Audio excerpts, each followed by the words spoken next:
नमस्कार दोस्तों, मैं हूं संदीप शर्मा और आप देख रहे हैं हमारा चैनल भारत आप तक। अगर आप हमारे चैनल पर नए हैं तो कृपया करके सब्सक्राइब करें, लाइक करें, शेयर करें और कमेंट करना ना भूलें। आपके कमेंट हमारे लिए मार्गदर्शक होते हैं। आपके कमेंट के द्वारा हम अपने आप में सुधार करते हैं, इसलिए आपके कमेंट हमारे लिए बहुत महत्वपूर्ण है। अब बात करेंगे अमेरिका की।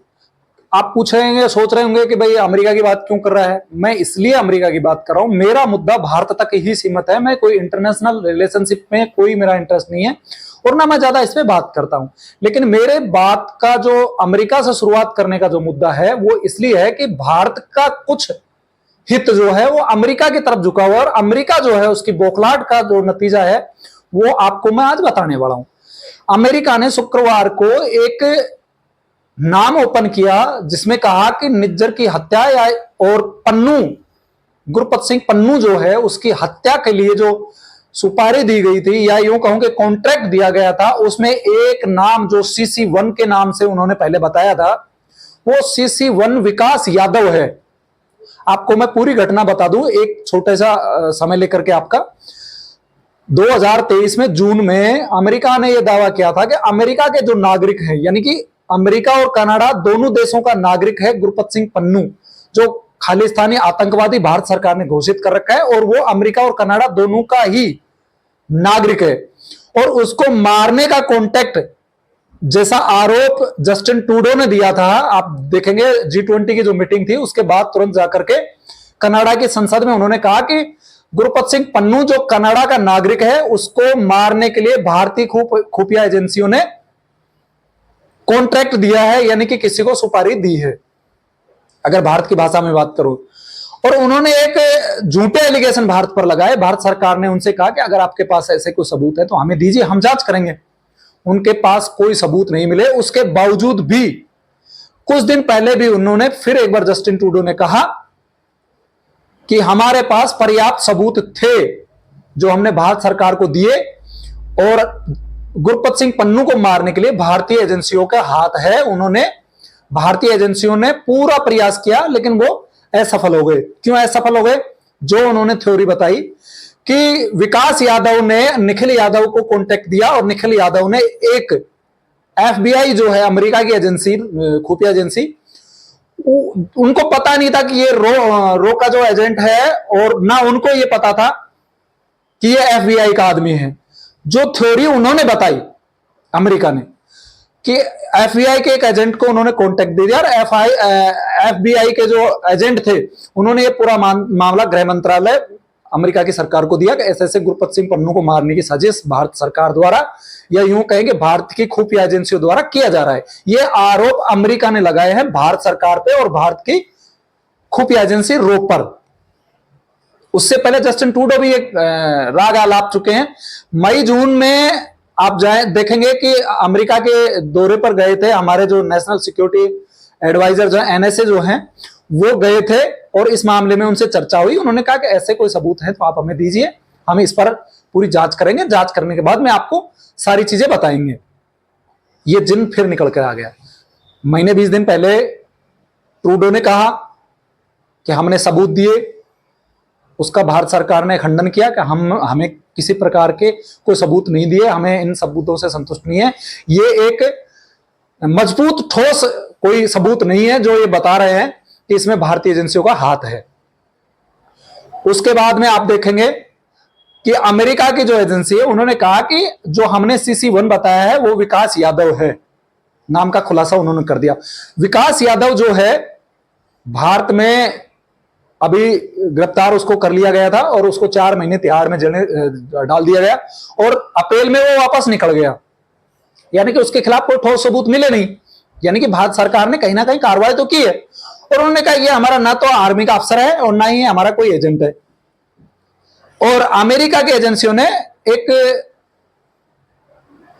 इंडियन आर्मी की वर्दी में इस विकास यादव की फोटो उन्होंने मीडिया पर दी है। अब ये विकास यादव का मामला, निखिल यादव का मामला आपको समझ में आ गया कि ये मामला निज्जर की हत्या के बाद में पिछले साल मई जून में गुरपत सिंह पन्नू की हत्या की साजिश के रूप में इनको प्रस्तुत किया गया था, लेकिन इन सब बातों का भारत सरकार पे कोई असर नहीं हुआ। निखिल यादव को चेकोस्लोवाकिया से उन्होंने गिरफ्तार किया जो अमेरिका की जेल में है और उसके खिलाफ अभी उनके हिसाब से वो काम कर रहे हैं। लेकिन भारत सरकार ने अमेरिका को लगभग 60-61 रिक्वेस्ट भेजी हुई है कि ये आतंकवाद से संबंधित लोग हैं जो अमेरिका में रह रहे हैं, इन पे कार्रवाई करिए या हम इनको सरेंडर करवाइए, हमें इनका प्रत्यारोपण करवाइए। अब वो जो लोग हैं उन पे एक रिक्वेस्ट पे भी काम उन्होंने नहीं किया, यानी कि अमेरिका ने किसी भी तरह की कोई कार्रवाई उन रिक्वेस्ट पे नहीं की। दूसरी बात, अमेरिका खालिस्तान जैसे किसी भी टेररिस्ट ग्रुप को मानता ही नहीं है। वो सिर्फ उसके यहां जो आतंकवाद करते हैं, 9/11 जैसे घटनाएं करते हैं, उनको ही आतंकवादी मानता है। इसके अलावा दुनिया में कितना आतंकवाद हो उससे कोई लेना देना नहीं है। उसकी दोहरी चरित्र है, उनका दोहरा चेहरा है, दो डबल स्टैंडर्ड हैं उनके, और वो इस तरह की बात करते हैं। गुरपत सिंह पन्नू कनाडा और अमेरिका दोनों का एसेट है, क्योंकि उनके नागरिक हैं, और उनको मारने की साजिश की गई है। भारत सरकार ने बताया कि ये हमारे देश में आतंकवादी है और आप इसको गिरफ्तार करके इसके खिलाफ कार्रवाई करो। उस पर तो उन्होंने कार्रवाई नहीं की, उल्टा उन्होंने कहा गुरपत सिंह पन्नू हमारा नागरिक है और इसके जीवन की सुरक्षा करना हमारा नैतिक दायित्व है। यानी कि उल्टा चोर कोतवाल को डांटे। अब अमेरिका ऐसा क्यों कर रहा है और कनाडा क्यों कर रहा है? और इससे पहले छोटी सी मैं बात बता दूं, जस्टिन ट्रूडो ने अपने बयान से जस्ट कल यू टर्न ले लिया। उन्होंने कहा कि यह बात सही है कि हमारे पास भारत की एजेंसियों के खिलाफ ठोस सबूत नहीं है। तो मामला यह उठता है, क्या उन्होंने अपनी संसद में जो 2023 में बयान दिया था, शायद नवंबर में, क्या वो गलत था, वो झूठा था? जब आपके पास सबूत नहीं है तो आप संसद में खड़े होकर कैसे कह रहे हो कि गुरपत सिंह पन्नू को मारने की कोशिश भारत की जांच एजेंसियां कर रही हैं, शामिल है? कैसे आपने आरोप लगा दिया? अब मैं आपको सच्चाई बताता हूं, इसके पीछे की कहानी है क्या। देखो, अमेरिका ने लाख कोशिश की भारत में तख्ता पलट करने की, चाहे वो आपका किसान आंदोलन हो या और कोई किसी भी तरह का, आप शाहीन बाग का देख लो मामला, उसमें मामला उनका बैठा नहीं। यानी कि भारत सरकार उनके दबाव में आई नहीं, मोदी सरकार उनके दबाव में आई नहीं। जिस तरह उन्होंने बांग्लादेश में तख्ता पलट दिया, उस तरह शेख हसीना को वहां से भागना पड़ा, त्याग पत्र देना पड़ा। और उसमें हालात क्या हो रहे हैं, सिर्फ एक छोटा सा मार्टिन द्वीप जो था वो नहीं देने के कारण पूरी सरकार उनकी गई। वही स्थिति वो भारत में भी दोहराना चाहते हैं, लेकिन भारत में यह संभव नहीं हुआ। उन्होंने लाख दबाव बनाने की कोशिश की, चाहे वो रसिया से तेल खरीदने का हो, चाहे रसिया और यूक्रेन युद्ध में रसिया का विरोध करने के बात हो, या कोई भी मामला हो, भारत सरकार ने अपने नीतियां स्पष्ट रूप से सबके सामने, पूरी दुनिया के सामने रखी कि ना हम दबेंगे और ना दबाएंगे। हम आंख में आंख मिला करके ही बात करेंगे, आंख झुका करके बात नहीं करेंगे। और ये अमेरिका को कहीं ना कहीं ऐसा लग रहा है कि वो अपने ईगो से ले गया कि भाई देखो, मेरी तो ये इस भारत ने इज्जत थोड़ी कम कर दी, या अपमानित महसूस कर रहा है अमेरिका। इसलिए अनाप शनाप अब ये शुक्रवार को CC1 विकास यादव का नाम उन्होंने मीडिया में निकाल दिया। इससे पहले निज्जर की हत्या, यानी कि निज्जर की हत्या के बाद में उन्होंने इस मामले को थोड़ा सा लाइटली लिया, लेकिन जैसे पन्नू की कोई खबर लाई, इन्होंने इंटरनेशनल इसको इश्यू बनाने की कोशिश की कि सारी दुनिया का जो ध्यान है वो भारत की तरफ जाए और भारत की एजेंसियों की तरफ जाए कि भारत, पाकिस्तान हो, चाहे आपका अमेरिका हो, कनाडा हो, कहीं भी हो, अपने जो दुश्मन हैं, जो भारत देश के वांटेड हैं, उनके खिलाफ उनको हत्या करने की साजिश, उनका मर्डर करने की साजिश, उनको मारने का काम भारतीय एजेंसियां कर रही हैं।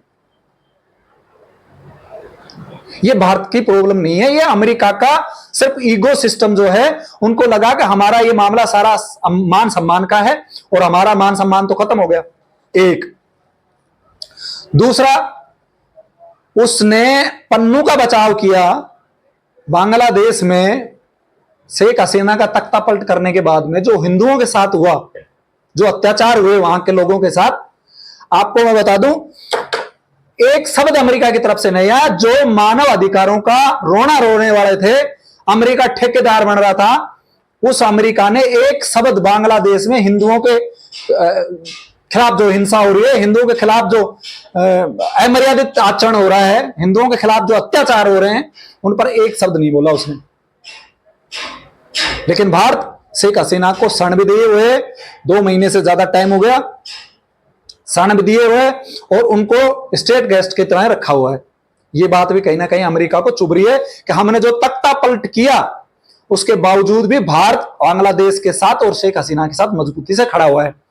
बांग्लादेश की तो छोड़ो, अमेरिका की हिम्मत नहीं हो रही कि वो कह सके कि शेख हसीना को वापस बांग्लादेश सरेंडर करवाओ, उनको गिरफ्तार करवाओ, क्योंकि उनपे 5-7 मुकदमे FIR हो चुकी हैं। हत्या का भी मुकदमा उन पे चल रहा है और सरकारी संपत्ति को नुकसान करने का भी उन पर हत्या मुकदमा चल रहा है।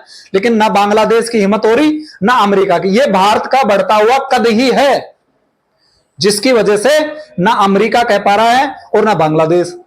अब अमेरिका की प्रॉब्लम क्या है दूसरी, कि ब्रिक्स सम्मेलन होने वाला है। इस ब्रिक्स सम्मेलन में रशिया के राष्ट्रपति पुतिन ने भारत के प्रधानमंत्री से रिक्वेस्ट किया कि आप खुद आइए, और उनके निवेदन पर भारत के प्रधानमंत्री नरेंद्र मोदी और चाइना के प्रेसिडेंट शी जिनपिंग जा रहे हैं ब्रिक्स में। ब्रिक्स आपको पता है कि अभी आप देखेंगे, ब्रिक्स का मतलब होता है कि 5 देश जो हैं, रसिया है, इंडिया है, चाइना है, साउथ अफ्रीका है, और ये सारे देश 5 देश हैं मिलकर के इनका एक ब्रिक्स सम्मेलन बना हुआ है, ग्रुप बना हुआ है। इसकी मीटिंग हो रही है। अब आप देखेंगे इसमें चाइना के जो राष्ट्रपति शी जिनपिंग है वो भी जा रहे हैं और भारत के प्रधानमंत्री भी जा रहे हैं।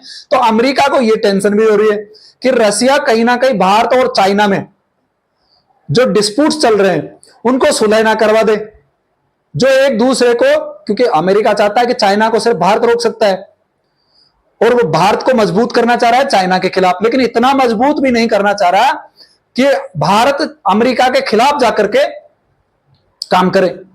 जिस तरह से आप देखोगे, और जिसको वो उम्मीद लगाए बैठा था, वो उम्मीद पर पानी फेरता हुआ भारत नजर आ रहा है। क्योंकि भारत ना दबाव में आ रहा है, चाहे वो रसिया से तेल खरीदने का मामला हो, चाहे रसिया के साथ बातचीत करने का मामला हो, चाहे रसिया और यूक्रेन के युद्ध में तटस्थ रहना हो, रसिया की एक बार भी आलोचना नहीं करना, ये सारी चीजें वो चाहता था, लेकिन भारत ने नहीं की। अब चाइना के साथ संबंध अच्छे होंगे कि नहीं होंगे, अभी फिलहाल तो लग नहीं रहा है चाइना के साथ किसी भी तरह का कोई हमारा संबंध अच्छे हो सकते हैं। लेकिन अगर अच्छे होते हैं तो ये चाइना के लिए भी ज्यादा बेहतर होगा और भारत के लिए भी, और भारत से ज्यादा चाइना का, क्योंकि चाइना को जो सुपर पावर बनने का ख्वाब है उसको अब भारत से, यानी कि भारत से अनसिक्योरिटी हो रही है कि अब जो हमें दबाने की कोशिश कर रहा है वो भारत कर रहा है, क्योंकि भारत दुनिया की तेजी से उभरती हुई महाशक्ति के रूप में अपने आप को प्रदर्शित कर रहा है। भारत दुनिया के शक्तिशाली देशों के समूह में अपने आप को खड़ा कर रहा है। यह चाइना को बर्दाश्त नहीं हो रहा। लेकिन चाइना के लिए यह भी एक टेंशन की बात है कि अगर जितना वो भारत को छेड़ेगा वो पीछे पिछड़ता हुआ चला जाएगा और अमेरिका को कभी टक्कर नहीं देगा। यही तो अमेरिका चाहता है कि भारत और चाइना दोनों आपस में उलझते रहें और मैं अपनी सुपर पावर, सुपर कंट्री के रूप में अपनी सेवाएं पूरी दुनिया पे अपनी धौंस जमाता रहूं। दूसरा कारण यह है कि पीएम मोदी और शी जिनपिंग में शायद हो सकता है ब्रिक्स के बाद में द्विपक्षीय बातचीत हो, और यह मामला जो धीरे धीरे सुलझता नजर आया है, बॉर्डर इश्यूज जो थे, आप देख रहे हो गलवान के बाद में भारत और चाइना की सेनाएं आमने सामने थी, वो धीरे धीरे वापस डिसंगेज की तरफ जा रही हैं। अब दूसरा मामला यह है कि भारत और चीन दोनों अगर आपस में टकराते हैं तो उसका फायदा भारत